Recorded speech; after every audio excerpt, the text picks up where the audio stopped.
Save किया था ना? मैं सिर्फ इसलिए गया था क्योंकि उसने मुझे कॉल किया, that's it. But listen तो. Save it for someone else. जिंदगी में सेव करना जरूरी है, मगर जब बात पैसों की हो, सिर्फ सेविंग से काम नहीं चलेगा। इक्विटी म्यूचुअल फंड्स में इन्वेस्ट कीजिए और अपने सेविंग्स को आगे बढ़ने का मौका दीजिए। Mutual fund investments are subject to market risks. Read all scheme related documents carefully. The print में आपका स्वागत है। नोटों पर हिंदू देवी देवताओं की फोटो की मांग करके क्या अरविंद केजरीवाल भाजपा से मुकाबला करने की तैयारी कर रहे हैं? कांग्रेस अध्यक्ष के रूप में मल्लिकार्जुन खड़गे की प्रायोरिटीज किस तरह की होंगी? और सुएला ब्रेवरमैन को एक बार फिर नियुक्त करके क्या ऋषि सुनक नई दिल्ली को एक तरह का संकेत भेजने की कोशिश कर रहे हैं? पिछले कुछ दिनों में आपने हमें ऐसे ढेर सारे सवाल भेजे और आज के इस एपिसोड में हम एक बार फिर ऐसे ही सवालों पर चर्चा करेंगे। हेडलाइंस के पीछे शेखर के साथ मैं अपूर्वा मंधानी और मेरे साथ है हमारे editor in chief Shekhar Gupta. स्वागत है आपका शेखर। धन्यवाद आपका अपूर्वा। और अब माफी भी मांग लें कि एक हफ्ता मिस कर गए, लेकिन दिवाली का बहाना था और दिवाली का ही मूड था। तो आप सबको रिट्रोस्पेक्टिवली दिवाली की बधाई, बहुत बहुत दिवाली की साल मुबारक। और बहुत त्योहारों का सीजन रहा है, फिर से आने वाला है।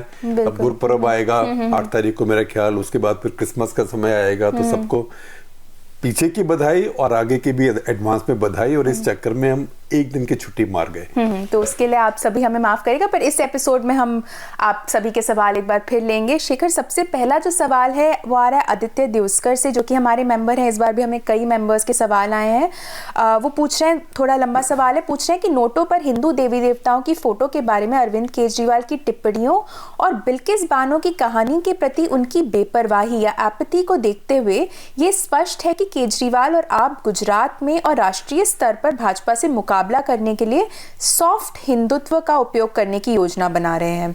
आपके हिसाब से ये राजनीतिक रणनीति कितनी स्मार्ट है, ये देखते हुए कि भाजपा के मतदाताओं के दल बदलने की संभावना नहीं है? क्योंकि जो ये स्पेस है, हिंदुत्व स्पेस वो बोल रहे हैं, उसमें मोदी और भाजपा का वर्चस्व है। क्या आप इसे एक संकेत के रूप में भी देखते हैं कि अरविंद केजरीवाल माइनॉरिटी वोट पाने के लिए इतने कॉन्फिडेंट हैं कि उन्हें लगता है कि ये वोट उनके साथ रहेंगे अगर वो और ज्यादा हिंदुत्व की ओर जाते हैं? फिर भी देखिए, पहली बात तो ये कि आप मेरे से बड़े पॉलिटिकल पंडित हैं, मेरे से ज्यादा जानकार हैं। क्योंकि जो बात मैं सोच रहा हूँ 2 दिनों से 3 दिनों से, वही बात आपने कही, लेकिन मेरी कहने की हिम्मत नहीं हुई थी, क्योंकि वो अभी सिर्फ एक हम सोच के प्रिजम्पशन करके कहते हैं। तो मुझे लगता है कि आपकी बात ठीक है कि केजरीवाल ये सोचते हैं कि मुसलमान तो जो है उसी को वोट देगा जो उसको लगेगा कि बीजेपी को सबसे ज्यादा हराने की औकात रखता है। और उसको लगेगा कि अगर कांग्रेस में औकात है बीजेपी को हराने की तो उसको वोट देगा, अगर लगता है कि बीजेपी में है, अगर आप में है तो आपको देगा।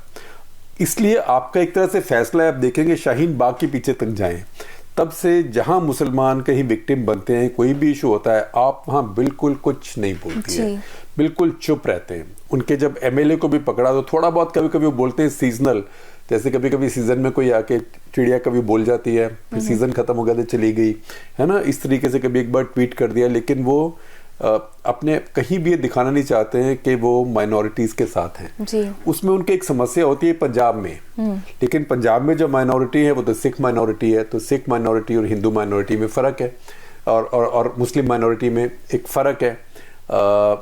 तो ये उनका एक, आपकी बात मुझे लगता है कि ठीक ही है कि गेम प्लान है कि अगर आप मुसलमान के लिए कुछ बोलेंगे, बिल्किस बानो तो खैर एक बहुत ही बदतमीजी की बात हुई कि जिन्होंने उसका बलात्कार किया, कन्विक्ट हुए, इतने लोगों को उसके परिवार में मारा, उन सबको एक तो पहले छोड़ दिया आपने, फिर आप उनका ऐसे स्वागत कर रहे हैं जैसे कि पाकिस्तान से आपके कोई प्रिजनर्स ऑफ वॉर वापस आ गए हों। तो ये तो इसके ऊपर किसी का ना बोलना भारत में, चाहे कोई भी पब्लिक डिबेट में, पब्लिक डिस्कोर्स में हो, छोड़ दीजिए राजनीति में, किसी का ना बोलना एक शर्मनाक बात है जी। लेकिन वो नहीं बोले। फिर देखिए कि वहाँ पे खेड़ा ज़िले के अंदर वो जो लोगों को पकड़ के जो बांध के और उनको मारा, ये बिल्कुल वैसे था। हम लोग कहते हैं तालिबान स्टाइल, लेकिन तालिबान स्टाइल तो इसीलिए है ना कि पहले तालिबान को देखा गया ये करते हुए, या इस्लामिक स्टेट को देखा गया करते हुए, या उसके पहले ज़ियाउल हक के टाइम में पाकिस्तान में 2-4 बार ऐसे हुआ। लेकिन भारत में ऐसे होना, अच्छा, तब आप कहते हैं अच्छा ये तो कुछ धर्मों में ऐसी प्रथा है जो उनकी कानून ऐसे हैं, हिंदू धर्म में तो ऐसी कोई प्रथा भी नहीं है। 18वीं सदी, 17वीं सदी, 15वीं सदी, 12वीं सदी, 8वीं सदी, दूसरी सदी, 300 साल BC, Gupta golden period, Maurya period, कभी भी ऐसी कोई प्रथा नहीं थी कि आप किसी को पकड़ के और ऐसे मारें। तो ये आपने क्या काम किया इस पे, मतलब इतनी शर्म की बात है इसमें, उसमें जो हुआ वो शर्म की बात भारत के लिए भी है, हमारे लिए, जैसे हम भारतीय हैं क्योंकि हमारा संविधान है, सब कुछ उसके हिसाब से होना चाहिए, उसके अनुसार होना चाहिए, लेकिन वो हम जैसों के हिंदू होने के नाते भी है कि उसमें लोग इकट्ठे हुए वहां पे और लोग नारे लगा रहे हैं, तो फिर आप क्या कहने लायक रह गए। लेकिन उसके ऊपर भी इतना नहीं बोल रहा, चलो किसी ने कहीं ट्वीट कर दिया तो मुझे पता नहीं, लेकिन ये एक जो भारत के इस समय जो सेकुलर फोर्सेस हैं, सेकुलर फोर्सेस तो अपने आप को ही कहते हैं ना, सेकुलर का मतलब है जो बीजेपी के खिलाफ है और जिनको ये उम्मीद है कि हमें मुसलमान का वोट मिलेगा, वो सेकुलर फोर्सेस है। जो बार बार कहते हैं सेकुलर वोट कहाँ जाएगा, उसका मतलब एक ही होता है, सेकुलर वो कोड वर्ड है मुसलमान वोट के लिए।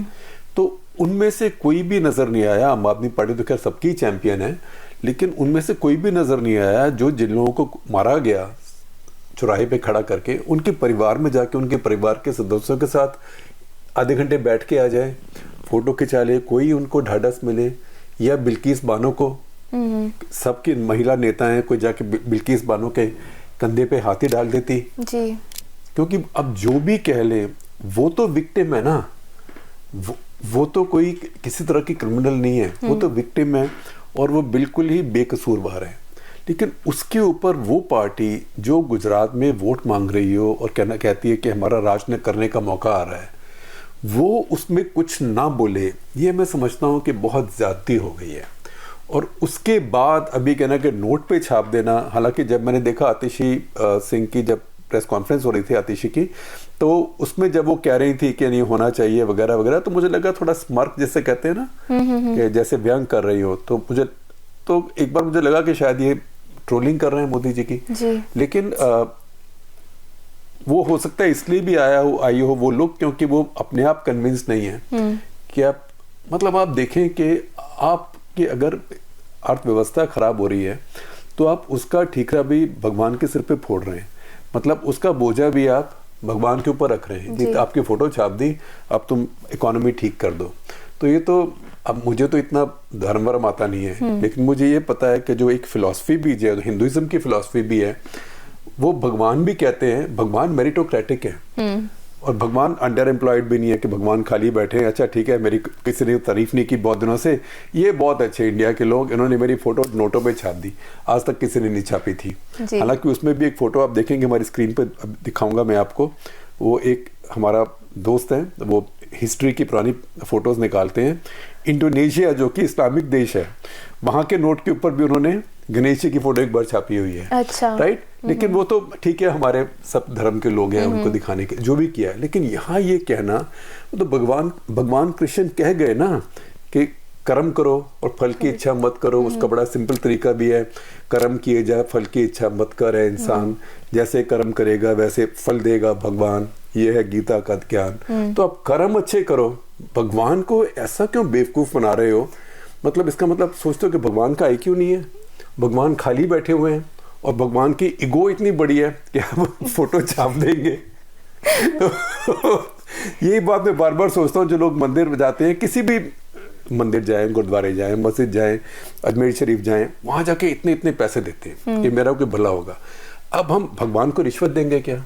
चाहे हम भगवान को कुछ भी बोले, और अगर भगवान को, चाहे वो भगवान हो, चाहे अल्लाह हो, चाहे वाहिगुरु हो, चाहे जीसस क्राइस्ट, गॉड जो भी हो, अगर उसको पैसों की जरूरत है हमसे, तो हमें क्या देगा? तो ये मैं समझता हूँ कि ये बड़ी हास्यास्पद बात है, और ये बात है कि हम ज्यादा हंसते अगर इतनी संजीदा बात नहीं होती, लेकिन ये बहुत संजीदा बात भी है, सीरियस बात है, और ये पॉलिटिक्स इस डायरेक्शन में अगर जाएगी फिर हमें काम करने की जरूरत ही नहीं। सुबह शाम उठो और जो भजन कीर्तन आपको जिस भी धर्म का आता हो वही करना शुरू कर दो। मुझको याद है हमारी क्लास में एक स्टूडेंट था उसको एग्जाम में कुछ नहीं आता था, ये बोर्ड का एग्जाम नहीं था, तो पेपर क्लास में बांटे जाते थे, तो समझ नहीं आया क्या लिखना है। हमारे तो सिंपल बड़े सीधे साधे हिंदी मीडियम स्कूल होते थे, तो अब वो 3 घंटे बैठना भी एग्जाम में, तो बिजी भी लगना चाहिए कि कुछ कर रहे हैं, ये कुछ लिख रहे हैं। तो हमारी टीचर ने बाद में दिखाया कि देखो, और वो पंजाबी का एग्जाम था। अच्छा। क्योंकि हमारे क्लास 8 तक हमारे यहाँ पंजाबी होती थी, तो पंजाबी का एग्जाम था, तो कुछ नहीं आता था उसको, तो उसमें सारे, लेकिन देखा कि उसने इतनी शीट्स भर दी, तो कैसे भरी, तो हर शीट पे लिखा था जय माता दी, जय माता दी, जय माता दी, जय माता दी, जय माता दी। तो उससे नंबर तो नहीं मिले ना, तो मतलब आपको सिर्फ भगवान का नाम लेके ना आपको नंबर मिलते हैं, ना आप कोई क्रिकेट हॉकी का मैच जीतते हैं, ना आपका राइवल हारता है, क्योंकि भगवान फेयर है। भगवान फेयर है और भगवान मेरिटोक्रेटिक है। तो एक देश को अपनी इकोनॉमी अपने आप ठीक करनी चाहिए या अपने आप बर्बाद कर सकता है, तो उसमें बेचारे भगवान को क्यों खींच रहे हैं। चलिए, दूसरा सवाल जो है हमारे पास वो आदित्य का है, जो कि हमारे मेंबर हैं। पूछ रहे हैं कि आपको क्या लगता है कि कांग्रेस अध्यक्ष के रूप में मल्लिकार्जुन खड़गे की प्रायोरिटीज क्या हैं। वो पूछ रहे हैं क्या G23 समूह का अब कोई रेलेवेंस रहेगा। नहीं, देखिए G23 समूह का कोई रेलेवेंस नहीं है। वैसे पहले भी उसका रेलेवेंस बहुत ज्यादा नहीं था, उसका रेलेवेंस ज्यादा ट्विटर पे और थोड़ा बहुत मीडिया में था कि चलो खबर नहीं तो कुछ छापते, क्योंकि उनमें से 2 या 3 को छोड़ के कोई ऐसा नहीं था जो अपना चुनाव भी जीत सकता था।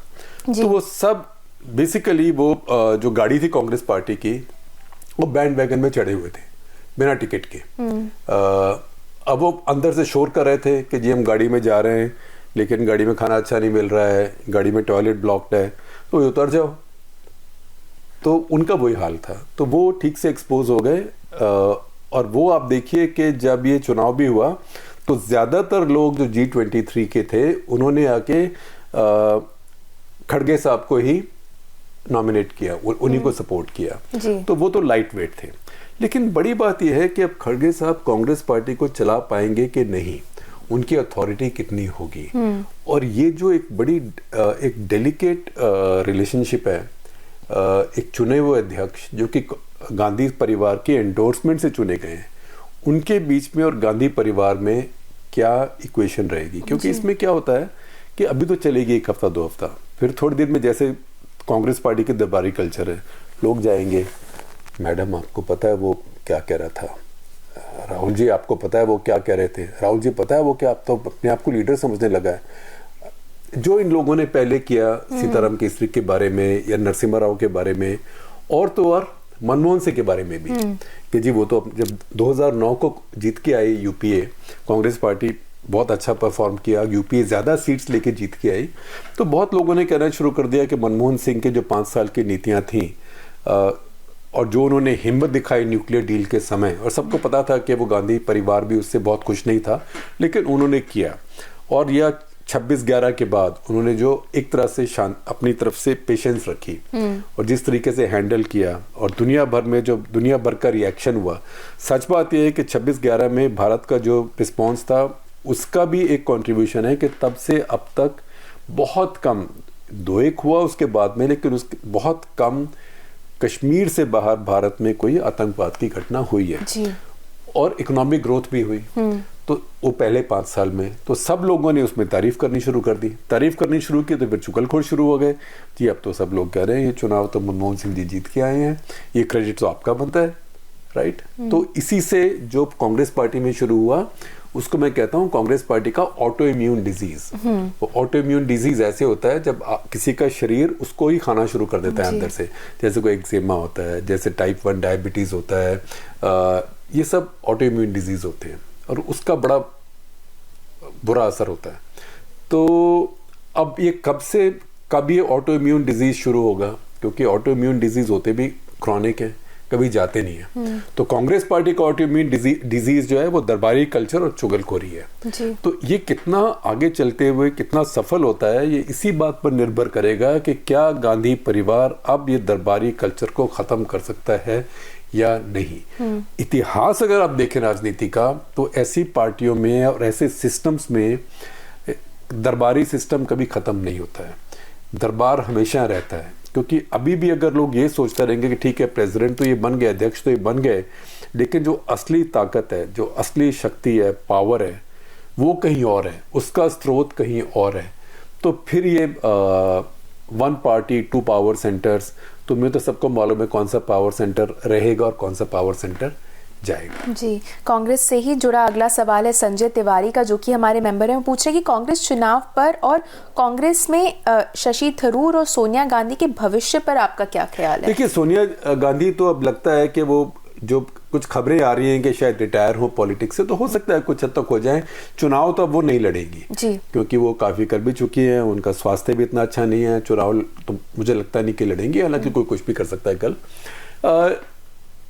तो हो सकता है कि वो राजनीति से बाहर रहें, लेकिन कितना बाहर इंसान रह सकता है राजनीति में, जबकि आप रहते हैं 10 जनपद में और आपकी पार्टी है, लोग तो आपके पास आएंगे ही आएंगे, लेकिन एक्टिव पॉलिटिक्स के रोज जो जा रही हैं एआईसीसी में या कांग्रेस हेडक्वार्टर में या मीटिंग्स कर रही है, वो अब नहीं करेंगी मुझे लगता है। दूसरा किसका पूछा था आपने? दूसरा उन्होंने पूछा कि शशि थरूर का। शशि थरूर, अब शशि थरूर की बात शशि थरूर बताएंगे। अभी तो मैंने देखा वो इंटरव्यूज दे रहे हैं लोगों को अपनी किताब के बारे में जी, जो अंबेडकर के ऊपर उन्होंने किताब लिखी है। तो शशि थरूर, देखिए वैसे तो कांग्रेस पार्टी को, गांधी परिवार को उनके तरफ शुक्रगुजार होना चाहिए, क्योंकि अगर शशि थरूर खड़े ना होते तो ये सीरियस चुनाव लगता ही नहीं, तभी बिल्कुल ही नूरा कुश्ती लगती, जिसको शो रेसलिंग कहते हैं, है ना। तो ये क्योंकि वो खड़े हुए, उन्होंने कैंपेन किया, 2-4 बार उन्होंने एलिगेशन भी लगाए कि ज्यादती हो रही है, फेवरेटिज्म हो रहा है, तो लगा कि असली चुनाव हो रहा है। तो चुनाव की क्रेडिबिलिटी, चुनाव को क्रेडिबिलिटी उन्होंने दी है और कुछ वोट भी मिले। ये नहीं कि पहले एक समय जो जितेंद्र प्रसाद खड़े हुए थे बिल्कुल ना के बराबर वोट मिले, इस केस में 10% के आसपास उनको वोट मिले। तो कांग्रेस पार्टी को, गांधी परिवार को इस बात को अप्रिशिएट करना चाहिए। लेकिन अभी देखिए, जो 47 सदस्यों की जो कमेटी बनाई है, जो CWC की जगह अब काम करेगी, कार्यकारिणी समिति जो होती है कांग्रेस की, CWC, उसकी जगह उसमें शशि थरूर नहीं है। तो उसका सिग्नल और मतलब क्या हो सकता है, और अगर उसमें कुछ सचमुच सिग्नल है या मतलब, हो सकता है कल को कुछ और नए ओहदे पे उनको रखने तो लगे कि हाँ ये बात कोई और थी। लेकिन अगर उसमें यही सिग्नल है कि बेटा तुमने हमारे कैंडिडेट के खिलाफ कंटेस्ट किया, अब जाओ, जिसको पंजाबी में कहते हैं गन्ने चूपो, राइट, कि खेत के पास बैठ के अपना गन्ना तोड़ो और चूसो, तो आपके पास कुछ करने के लिए नहीं है। ये पंजाबी मेटाफर है, उसको हिंदी में भी ट्रांसलेट करना मुश्किल है। तो अगर ऐसे होता है तो फिर लगेगा कि कांग्रेस पार्टी में फंडामेंटल चेंज नहीं हो रही है, बदलाव नहीं हो रहा है। तो शशि थरूर के साथ क्या सलूक किया जाता है, वो अब इस बात को दर्शाएगा कि कांग्रेस पार्टी असल में दरबारी कल्चर से बदलने को तैयार है कि नहीं है। अगला सवाल जो है वो संदीप सेवरा से आ रहा है, जो कि हमारे मेंबर हैं। वो पूछ रहे हैं कि सुएला ब्रेवरमैन को अपने मंत्रिमंडल में फिर से नियुक्त करके क्या ऋषि सुनक नई दिल्ली को एक संकेत भेज रहे हैं कि उनकी इंडियन रूट्स हो सकती हैं, लेकिन किसी भी स्तर पर उनसे किसी भी तरह के एहसान की उम्मीद ना की जाए और उन्हें किसी भी दूसरे यूके पीएम की तरह ही ट्रीट किया जाए। देखिए, ये हमारी बचकानी बात हमारे देश में हो रही थी। ये हमारे देश में, पाकिस्तान में लोग कुछ ऐसी बातें करते हैं कि जी वो हमारे ओरिजिन का है तो हमारी बात करेगा। अब आप मुझे एक बात बताइए, जब मोइन अली खेलता है इंग्लैंड की टीम में पाकिस्तान के खिलाफ, वो पाकिस्तान को कोई डिस्काउंट देता है क्या? या जब रवि बोपारा खेल रहा था इंग्लैंड की टीम में भारत के खिलाफ, तो भारत को कुछ कैच वैच छोड़ दिया करता था क्या? जो जिस देश में जाता है उस देश का हो जाता है। लेकिन जो हमारे देश हैं, हम कुछ, क्योंकि हम अपने आप इमिग्रेशन को इतना पसंद नहीं करते, हम इमिग्रेंट्स को इतना एक्सेप्ट नहीं करते। हम कहते हैं ठीक है, जो 500 साल इमिग्रेंट पहले आ गए उन्हीं के बारे में पहले सवाल उठा लो, मुगल आए, फलाना आए, बाहर से आए। इन देशों के में आप देखिए कि पिछले 70-80 साल में भी जो इमिग्रेंट आए हैं, 50 साल में भी आए हैं, वो भी अपने देश के बन के उन पर विश्वास किया जाता है। तो उन पर विश्वास किया जाता है तो वो भी उस देश के ही होते हैं। अब जब ये बराक ओबामा बन गए थे अमेरिका में राष्ट्रपति, तो मेरे बहुत अच्छे मित्र हैं पाकिस्तान में, मुशाहिद हुसैन, पाकिस्तान के पहले पत्रकार थे, मुस्लिम न्यूज़पेपर है पाकिस्तान का, उसके एडिटर थे। उनके ऑफिस से कई बार मैंने अपनी स्टोरी भी फाइल करी है उनके टेलीप्रिंटर मशीन के ऊपर।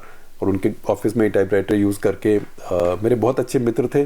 और कई जगह तो इधर उधर हम जाते हैं तो लोग कंफ्यूज करते हैं कि ये दोनों एक दूसरे जैसे लगते हैं, हालांकि वो देखने में मेरे से बहुत बेहतर हैं। उनके लिए बहुत अनफेयर है उनको ये कहना कि मेरे जैसे लगते हैं, वो बहुत बेहतर लगते हैं, लेकिन हमारी आवाज़ें कुछ एक जैसी हैं। अच्छा। पर हमारे साथ कभी होता है, जैसे मैं कभी एक बार वैसे ही छुट्टी के लिए कहीं यूरोप में गया था, तो किसी ने सड़क पे पूछ लिया कि मुशाहिद साहब आप यहाँ क्या कर रहे हैं, तो मैंने कहा मैं तो मुशाहिद नहीं हूँ। तो आप मुशाहिद साहब के भाई हैं? तो मैंने कहा नहीं, मैं उनका भाई भी नहीं हूँ।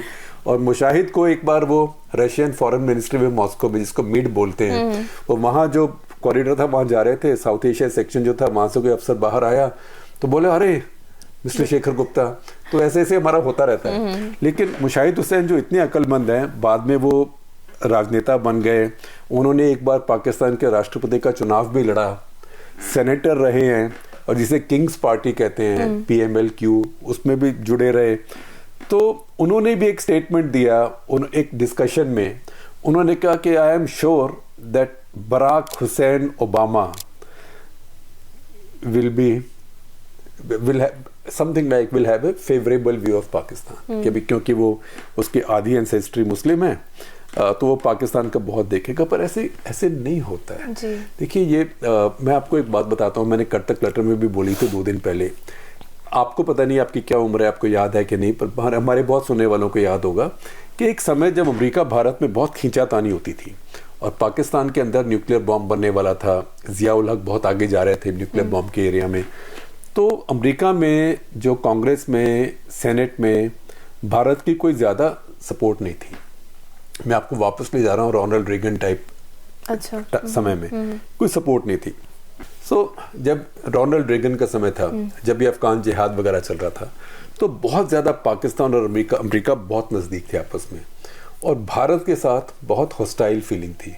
उसके बाद 90-91 में भी जब जॉर्ज बुश का समय था, तब भारत में कश्मीर में बहुत ज़बरदस्त उस समय इंसर्जेंसी थी, पंजाब में बहुत इंसर्जेंसी थी। तो अमेरिका में जो ह्यूमन राइट्स ग्रुप्स थे, अमेरिकन सरकार थी, अमेरिकन कांग्रेस, खालिस्तानी लोग भी बहुत एक्टिव थे। तो भारत बहुत अकेला अलग थलग था वहाँ पे अमेरिका में। तो उस समय भारत के लिए अमेरिका में एक कांग्रेसमैन बोलते थे, उनका नाम था स्टीवन सोलार्स। तो सब कहते थे स्टीवन सोलार्स प्रो इंडिया है। तो जो स्टीव कोहेन थे प्रोफेसर, जिनसे हम सब बहुत सीखे हैं, और भारत पाकिस्तान बांग्लादेश जो हमारे स्ट्रेटेजिक स्टडीज लोगों ने पढ़ी है, जो समझे हैं, उन सब के गुरु रहे हैं वो 2 पीढ़ियों के। उनका भी 2-1 साल पहले देहांत हुआ था। तो वो कहते थे अब सब लोग गलती करते हो, स्टीवन सोलार्स प्रो इंडिया नहीं है, स्टीवन सोलार्स प्रो अमेरिका है। वो ये बात इसलिए कह रहा है कि उसको लगता है कि अमेरिका के हित में है कि अमेरिका के भारत से अच्छे संबंध रहे। वो भारत के लिए नहीं कह रहा। वो उसमें एक पेंच और भी था कि स्टीव सोलार्स जो थे वो न्यू जर्सी से चुने जाते थे।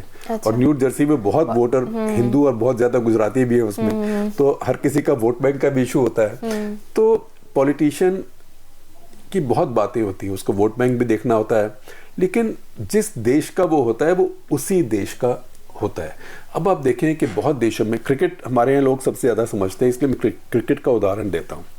अब भारत से लोग 150-200 साल पहले मॉरिशस गए, सिशेल्स गए, फिजी गए, और सारे कैरिबियन आइलैंड्स में गए, साउथ अफ्रीका, दक्षिण अफ्रीका में गए। ज़्यादातर ये बेचारे गरीब लोग थे बिहार वगैरह के, इन सबको जहाज़ों में भर भर के अंग्रेज़ ले गए कि कहीं पे वो चाय बागान में काम करेंगे, कहीं पे वो ज़्यादातर चीनी के खेतों में, गन्ने के खेतों में काम करेंगे। चीप लेबर, एक तरह से बॉन्डेड लेबर, स्लेवरी में उनको दास बना के ले गए। उनको कहा जाता था गिरमिटिया। गिरमिटिया क्यों? क्योंकि उनको कोई अपॉइंटमेंट लेटर तो नहीं होता था, एक एग्रीमेंट होता था कि ये एग्रीमेंट से आपको लेके जा रहे हैं, तो एग्रीमेंट का नाम बन गया गिरमिट। इसलिए मॉरिशस में एक गिरमिटिया घाट भी है। तो ये सब लोग चले गए वहां पे। अब सब लोग चले गए, ये भारतीय संस्कृति के बिल्कुल साथ रहे, ये बिल्कुल अपने धर्म के भी साथ रहे। अब उनमें से अब मॉरिशस के, सेशेल्स के, सब देशों के, गयाना के, इनके जो चीफ एग्जीक्यूटिव है, प्राइम मिनिस्टर, प्रेसिडेंट, वो सब भारतीय मूल के हैं। अब वो भारत के लिए थोड़ा काम करते हैं, अपने देश के लिए काम करते हैं। अगर आप वेस्ट इंडीज की क्रिकेट टीम देखिए, मैंने कहा क्रिकेट की बात हम सबसे ज्यादा समझते हैं, सनी रामाधीन, रोहन कैनहाई, राइट, उसके बाद और बहुत रिसेंट देखेंगे शिव नारायण चंद्रपॉल, हमसे कभी आउट ही नहीं होता था, बल्कि मैं तो कई बार कहता था कि ये इंडिया स्पेशलिस्ट है कि इंडिया से कभी आउट ही नहीं हो सकता। अब आप सोचें कि हाशिम आमला, कि ये लोग क्योंकि भारतीय मूल के हैं, केशव महाराज क्योंकि ये भारतीय मूल के हैं इसलिए भारतीय टीम के खिलाफ और तरीके से खेलेंगे, ऐसे नहीं होता जी। वो अपने देश के लिए खेल रहे हैं, अपने देश के लिए काम कर रहे हैं। तो हमें ये सोचना कि कोई आदमी क्योंकि उसके पुरखे हमारे देश से गए हैं और अपने देश में वो नेता बन गया और वो हमारा काम करेगा, इसका मतलब हम कह रहे हैं कि वो अपने यहाँ देशद्रोही होगा, ट्रेटर होगा। ये छोटी सोच है, ऐसी सोच नहीं रखनी चाहिए। दूसरी बात जहाँ तक है सुएला ब्रेवरमैन की, अब ये सुएला ब्रेवरमैन बहुत राइट विंग कंजर्वेटिव है। जो टोरी पार्टी है इसमें भी जैसे कि रिपब्लिकन पार्टी में भी अब दो एक हो गए, एक तरफ बहुत ज़्यादा राइट है और एक ज़रा थोड़ा कम राइट है।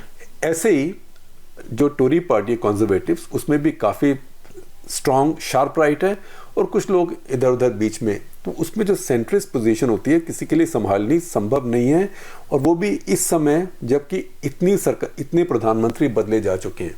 तो इसमें जो हार्ड राइट है उसको बीच में लाना, टेंट में रखना, तंबू में रखना बहुत ज़रूरी है। और सुएला ब्रेवरमैन ने जो बातें कही, जिन बातों के लिए कंट्रोवर्सी, वो बातें आमतौर पे कंजर्वेटिव्स कहते हैं। वहाँ पे कंजर्वेटिव पॉलिटिक्स यही है, उसमें हिपोक्रेसी कोई नहीं है जी। और देखो उनको जो डिफेंड किया वो देखिए, जो हाउस ऑफ कॉमन्स में सबसे खूबसूरत बात यह है कि ब्रिटेन में अभी लोकतंत्र इस अच्छा काम करता है, वो नजर आता है जब उनकी पार्लियामेंट में प्रोसीडिंग्स होती हैं, जब उनका प्रधानमंत्री आके सवालों का जवाब देता है विपक्ष के नेता का। तो जब पहली बार प्रधानमंत्री आए, अब ये प्रधानमंत्री बनने के बाद, तो विपक्ष के नेता ने उनसे कहा और सबने शोर किया कि आपने सुएला ब्रेवरमैन को, उन्होंने तो इतनी भारी गलती की थी, उल्टा सीधा बोल गई थी, काम कर गए थे, फिर से वापस रख लिया। और एक हफ्ते पहले तो उनको लिज ट्रस्ट ने निकाला था, आपने उनको वापस रख लिया। तो और वो साथ बैठी हुई थी, तो उन्होंने भी ये पूरा प्लान किया था कि वो आगे लाइन में उनके साथ जी। एक सीट छोड़ के बैठी हुई थी। तो उन्होंने कहा कि शी मेड ए मिस्टेक, उन्होंने एक गलती करी, जो उन्होंने रियलाइज किया, जिसकी उन्होंने माफी मांग ली, वो गलती खत्म है। अब वो मेरी होम मिनिस्टर है और मेरी गृह मंत्री हो के वो क्या काम करेगी, वो गृह मंत्री हो के पहली बात तो ये कि हर तरह मेरे लॉ एंड ऑर्डर को मेंटेन करेगी, किसी तरह का टेररिज्म वगैरह नहीं होने देगी, और हमारे देश के जो सीमाएं हैं, बॉर्डर्स, उनको सुरक्षित रखेगी। अब आप सोचें कि भाई यूके तो टापू है, द्वीप है, आइलैंड्स हैं, तो उसमें क्या सीमा को रक्षा करेगी। जब अमेरिकन कहते हैं प्रोटेक्ट द बॉर्डर्स, जब ब्रिटेन में कहते हैं protect the borders, it means borders मतलब जहां से इमिग्रेशन करके लोग आते हैं। जी। तो बिना बात इमिग्रेशन करके लोग ना आ जाएं। और आखिरी लाइन उसमें कही ऋषि सुनक ने, तो वो तो ये करेगी। और आपकी पार्टी देखो, आपकी पार्टी कॉइन को अपोज करती है, कॉइन मींस काउंटर इंसर्जेंसी, आपकी पार्टी काउंटर इंसर्जेंसी को अपोज करती है और अनलिमिटेड इमिग्रेशन को सपोर्ट करती है, कोई जितने मर्जी लोग यूके में आ जाएं। तो उसने जो बाइनरी है ब्रिटिश पॉलिटिक्स की आपके बिल्कुल सामने रख दी, और उस बाइनरी में सुएला ब्रेवरमैन एकदम फिट होती है। और देखिए ये बड़ी दिलचस्प बातें हैं, और मैं इसमें कोई इतना बड़ी कोई अथॉरिटी नहीं हूँ ग्रेट ब्रिटेन की पॉलिटिक्स में, लेकिन हमारे यहाँ एक और शो होता है द प्रिंट डिबेट्स, ज्योति मल्होत्रा मेरी पुरानी साथी हैं, वो उसको होस्ट करती हैं। तो उसमें उन्होंने जॉन एलियट, जो एक ज़माने में फाइनेंशियल टाइम्स के ब्यूरो चीफ थे यहाँ पे, वो भारत में रहते हैं, एक बहुत अच्छा ब्लॉग भी लिखते हैं, और साथ में स्वपन दास गुप्ता जो कि बीजेपी के नेता हैं, लेकिन मैं कहूंगा कि more British than British and more upper class British than British. हाँ, अंग्रेजी भी ठीक ठाक बोलते हैं, ठीक ठाक लिखते हैं, और वहाँ पढ़े भी हुए हैं, और बहुत अच्छी तरह से यूके की पॉलिटिक्स भी जानते हैं। तो उन दोनों की बहुत अच्छी एक डिबेट है। और जो हमारे यहाँ डिबेट्स होती है ना, वो सच बात है कि थोड़ी बोरिंग आपको लगे कि उसमें मारा मारी, गाली गलौज कुछ नहीं होती, कोई किसी के ऊपर कुछ फेंकता नहीं, कोई किसी के माँ बाप को कुछ नहीं कहता, कोई इसको दल्ला निठल्ला, कोई किसी को कुछ नहीं कहता है। तो थोड़ा बोरिंग संजीदगी से बात करते हैं। तो आपको वो अच्छा लगे तो आप उसको ज़रूर देखिएगा, उसका लिंक हम आपको देने वाले हैं। चलिए इसी के साथ अगला जो हमारा सवाल है वो आ रहा है विनायक सरदेसाई से, जो कि हमारे मेंबर है। आप देखते शेखर, अभी तक सारे ही मेंबर्स के सवाल, कई मेंबर्स के सवाल आए हुए थे और कई हमसे ये भी पूछ रहे थे कि पिछली बार का एपिसोड कहाँ है। तो हम उम्मीद करते हैं कि इस बार हम ज़्यादा से ज़्यादा सवाल ले पाएंगे। वो पूछ रहे हैं कि अभी हाल ही में ग्लोबल हंगर इंडेक्स जारी किया गया है और इसमें भारत को 107वें स्थान पर रखा गया है। इस संबंध में आपको क्या लगता है कि भारत की 140 करोड़ जनसंख्या से सिर्फ 3000 का सैंपल साइज निष्कर्ष पर पहुंचने के लिए क्या पर्याप्त था? देखिए, सैंपल साइज से फर्क नहीं पड़ता, क्योंकि जो सर्वे होता है, सर्वे का भी एक साइंस होती है, सर्वे का विज्ञान होता है। उसमें जरूरी नहीं कि कितना बड़ा सैंपल है, उसमें कहाँ से सैंपल, सर्वे की एक साइंस होती है। सर्वे ये जिसको कहते हैं हम रिसर्च जो होती है, इसकी एक साइंस होती है। लेकिन उस सर्वे में एक सच्चाई भी है जो हमारे लिए कड़वी सच्चाई है, और एक उसके अंदर एक मिथक भी है, मिथोलॉजी भी है। तो पहले मैं बताता हूँ मिथोलॉजी क्या है। मिथोलॉजी उसमें यह है कि ग्लोबल हंगर इंडेक्स, दुनिया में भूखमरी का क्या इंडेक्स है। तो वो ग्लोबल हंगर इंडेक्स करने से क्या होता है, एकदम हेडलाइन मिलती है, अरे भूखे मर रहे हैं, भारत में लोग भूखे मर रहे हैं। लेकिन सर्वे भूखे मरने के बारे में नहीं है। सर्वे के क्या इंडिकेटर्स हैं? चाइल्ड वेस्टिंग, चाइल्ड स्टंटिंग, कि 5 साल की उम्र तक एक बच्चा जितना उस उम्र तक उसका वेट वजन होना चाहिए, उससे कितना कम है या उतना है कि नहीं। तो जितने उससे कम है और जितनी उसकी लंबाई होनी चाहिए उससे कम है, तो वो होती है वेस्टिंग एंड स्टंटिंग। लंबाई कम हो तो स्टंटिंग, वेस्टिंग हो तो उसका वेट कम है। और उसकी इंडिकेशन क्या, उसका मतलब क्या होता है कि अगर बच्चा शुरू से ही कमजोर हो, खाने पीने को मतलब उसको पौष्टिक तत्व ना मिले, तो फिर बाद में उसको बड़ा भी नहीं होता, कमजोर रहता है। अब आप देखिए कि बहुत जगह जो भारत में जिन इलाकों में गरीबी है, वहाँ बहुत आप देखेंगे नौजवान बहुत पतले छोटे कद के भी हैं, गाल अंदर घुसे हुए हैं। तो ये नहीं है कि वो भूखे हैं, लेकिन आप किसी के पेट में रोटी और चावल ठूसे जाए सारा दिन, तो उसको विटामिन्स कहाँ से आएंगे, उसको आयरन कहाँ से आएगा, उसको कैल्शियम कहाँ से आएगा। तो जो माइक्रो न्यूट्रिएंट्स जिन्हें हम कहते हैं, उनकी कमी है। अब भारत में एनीमिया जैसे है, एनीमिया भारत में एक महामारी है, बहुत ज़बरदस्त प्रॉब्लम है। मैं आपको एक उदाहरण देता हूँ। जिस बिल्डिंग में मैं बात कर रहा हूँ, एक्सप्रेस बिल्डिंग दिल्ली में, इसके टॉप फ्लोर पे एक बैंक का बैक ऑफिस है। तो बहुत साल पहले मैं इसी बिल्डिंग में नीचे इंडियन एक्सप्रेस में एडिटर था। तो उस बैंक से एक लेडी आई और उन्होंने कहा कि मैं उस ब्रांच की मैनेजर हूँ जो बैक ऑफिस की, और अगले हफ्ते हमारे यहाँ ब्लड डोनेशन कैंप है, तो आप आके उसका उद्घाटन कर दीजिए। तो मैंने कहा कितने बजे शुरू होगा? तो बोले 9 बजे। मैंने कहा 9 बजे मेरे लिए ज़रा समस्या होती है, क्योंकि हम तो देखो 9 to 9, 9 से 9 काम करते हैं, लेकिन लंदन टाइम जरा देर से उठते हैं और देर से सोते हैं, तो 9 बजे तो नहीं आऊँगा, लेकिन मैं दोपहर में आ जाऊँगा और थोड़ा बोल दूंगा वहाँ पे। मैं दोपहर में पहुँचा 12, साढ़े 12 बजे, तब तक वो काफ़ी उनका ब्लड कलेक्शन हो गया था। तो जो वहाँ पे डॉक्टर वगैरह आए हुए थे ब्लड लेने के लिए, फ्लेबोटमिस्ट कहते हैं उनको, तो मैंने कहा अरे उस्ताद तुम ड्रैकुला लोग, आज तो तुमने खून इकट्ठा करा होगा, ऐसे मजाक में।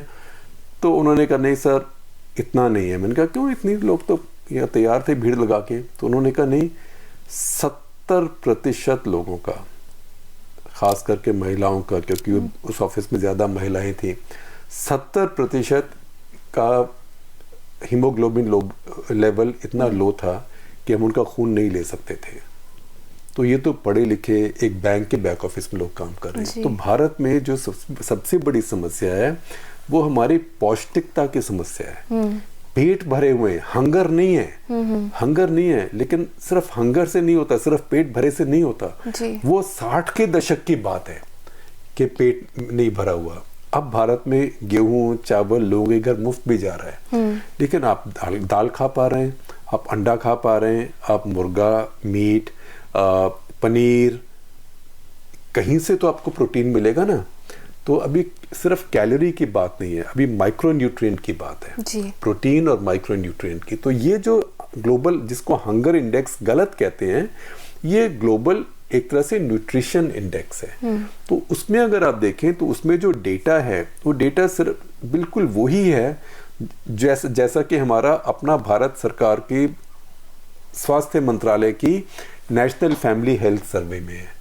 तो स्टंटिंग, वेस्टिंग, इन्फेंट मोर्टेलिटी, वो सब डेटा वही है जी। तो ये सच्चाई कड़वी है और इस सच्चाई से हम मुड़ नहीं सकते, क्योंकि मैं जानता नहीं आप कितने लोग याद करेंगे, लेकिन 1967 में कि 68 में, मेरे ख्याल 67 में एक फिल्म आई थी, बहुत चली थी, उपकार, मनोज कुमार की फिल्म थी, जिस फिल्म से मनोज कुमार मिस्टर भारत बने।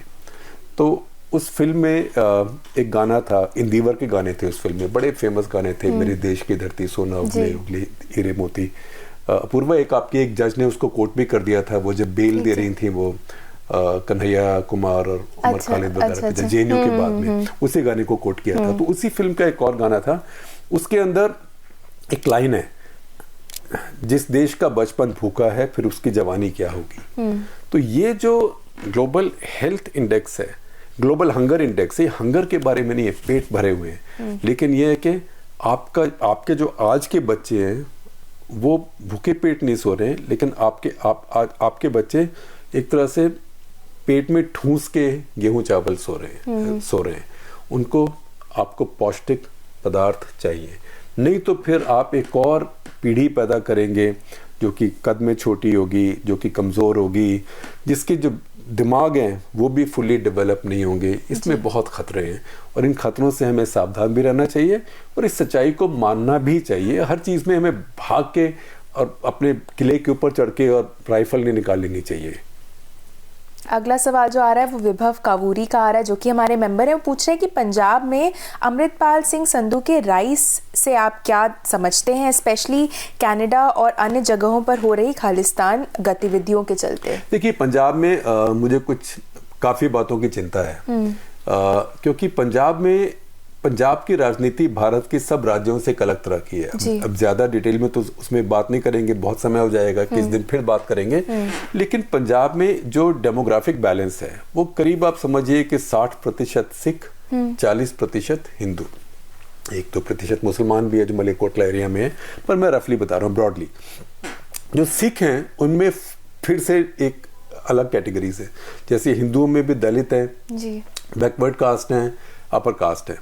ऐसे सिखों के अंदर जाट सिख है और फिर जिनको खत्री सिख बोलते हैं, या फिर ओबीसीज हैं, जैसे ज्ञानी जैल सिंह के ओबीसी थे, और दलित हैं जिनको कि कुछ को मजहबी बोलते हैं, कुछ को और कम्युनिटीज बोलते हैं। तो जो जाट सिख हैं उनका बहुत भारी वर्चस्व है वहाँ पे, और ऐसी जैसे हरियाणा में जाटों का बहुत भारी वर्चस्व है। हालांकि हरियाणा में जाट करीब 20% हैं और पंजाब में जट जिन्हें बोलते हैं करीब 20-22% है। तो उनको अब ये लगता है कि हम सत्ता से बाहर हो गए। हालांकि भगवंत सिंह मान तो खुद भी जट सिख हैं, लेकिन वो लगता है कि हमारी सरकार नहीं है। तो जब भी अकालियों की सरकार नहीं होती तो एक समस्या होती है कि एक तो जट सिख बाहर फील करता है, दूसरा अब ये हो गया कि अकाली दल कम से कम जो सिख जो ट्रेडिशनल सिख पॉलिटिक्स थी, खास करके श्रोमणी गुरुद्वारा प्रबंधक कमेटी, इस सब का अकाली दल अपना कंट्रोल रखता था। और अकाली दल अगर सत्ता में नहीं भी होती तो दूसरी पार्टी होती थी, और जब सत्ता में कांग्रेस होती थी, अकाली दल नहीं होता था, तो कांग्रेस को भी पता होता था कि ये बहुत डेलिकेट राज्य है, इसको ध्यान से इसमें बैलेंस रखा जाए। अब ये आम आदमी पार्टी की सरकार जो है नौसिखिया है, इनके लिए पंजाब संभालना मुश्किल है, और ये हम सबको तो यही सोचना है और ऊपर वाले को कहना है कि इनको जल्दी समझ आ जाए। और पाकिस्तान बॉर्डर स्टेट है, पाकिस्तान में हथियार भी अवेलेबल हैं, पंजाब में हथियार भी अवेलेबल है, पंजाब में ड्रग्स भी अवेलेबल है, उनकी एक इकोनॉमी भी है ड्रग्स की और हथियारों की। तो इस सारी स्थिति में सिखों का एक तरह से, खास करके जो ज़्यादा डिवाउट सिख हैं, उनका ये सोचना कि हम सत्ता से बाहर हो गए या हमारा अभी यहाँ बोलबाला नहीं है, तो उसमें पंजाब में हमेशा कुछ ताकतें होती हैं जो उभर के बाहर आती हैं। ये खेल हम पहले देख चुके हैं और इस बार भगवान ना करे कि ऐसा खेल हो, मैं नहीं चाहता कि होगा, सोचता हूँ कि शायद नहीं होगा जहाँ तक है, लेकिन वो तभी नहीं होगा अगर अभी जो इंडिकेशंस नज़र आ रही हैं, जैसे मूसेवाला का खून हुआ, उसके बाद हमने देखा पंजाब की पॉपुलर कल्चर में किस तरह की गन कल्चर और बातें आ रही हैं। तो ये सब चिंता का विषय है। आज का आखिरी सवाल शेखर क्रिकेट पे पूछूंगी आपसे। आदित्य एसके का आ रहा है, ये पूछ रहे हैं कि एक शानदार जीत के बावजूद मुझे लगता है कि वो बोल रहे हैं उन्हें लगता है कि हम अपनी बल्लेबाजी स्पेशली ओपनर्स में एक स्पष्ट कमजोरी को नज़रअंदाज कर रहे हैं।